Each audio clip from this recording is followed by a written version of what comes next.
Hey there, I'm Danny with the Baratza support team, and today I'm going to be walking you through how to clean your flat burr grinder. Cleaning is preventative maintenance and a great way to make sure that your grinder is running at its best. It's a bit different than unclogging, and if your grinder is running but is unable to push coffee through, then you may have a clog. This is a different process, and we have a separate video to help with that. So, how often should you clean the grinder? Typically at support, we recommend about every 4 to 6 weeks. But really, it all depends on how often you use the grinder, the type of beans you use, and your personal preference. If you enjoy darker roasted coffees, you'll notice the beans are a bit shiny. These are coffee oils in the bean that get pushed to the surface during the roasting process. As the grinder grinds these beans, the oils will scrape off and build up on the burrs and inside the machine. If enough of that buildup happens, the passageway will be restricted and your grinder will end up getting clogged. So, if you're using darker coffee like this, you'll want to think about cleaning your grinder closer to the 1 month mark. If you're using a lighter roasted bean, you'll see these beans aren't as shiny and more matte.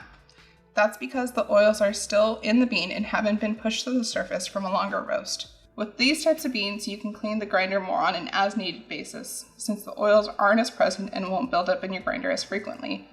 But if there are some flavors that are showing up in your cup that are unpleasant for you, maybe from a bag of coffee you didn't like, or if the grinder's been sitting unused for a while and has some stale grounds, then giving your grinder a cleaning can help remove those flavors and get you back to enjoying your coffee.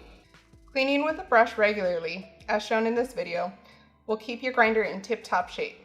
But if you're looking to do a full deep clean, we sell simple to use grinder tablets on our site. First, we'll want to turn the hopper shutoff valve to the close position and run the grinder to empty out all the beans that are sitting between the hopper and the burrs. Once that's emptied, I'll remove the hopper and unplug the grinder. I'll then empty my hopper of the stored beans and give the hopper and ground span a quick wash with warm soapy water.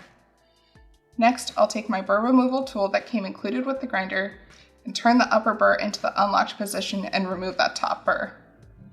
If your upper burr is difficult to remove, but it's fully unlocked, you can give it a little push here on the opening to help dislodge it. I'll take my brush and clean off all the coffee dust and residue left behind from previous grinds. Then, I'll take this brush to the grind chamber and lower burr. I'll want to make sure not to remove the lower burr carrier. Compressed air or a vacuum can really come in handy if you really want to get this part of the grinder clean. In our workshop, our technicians use compressed air. You'll just want to make sure to stay away from canned air, as it's not food safe.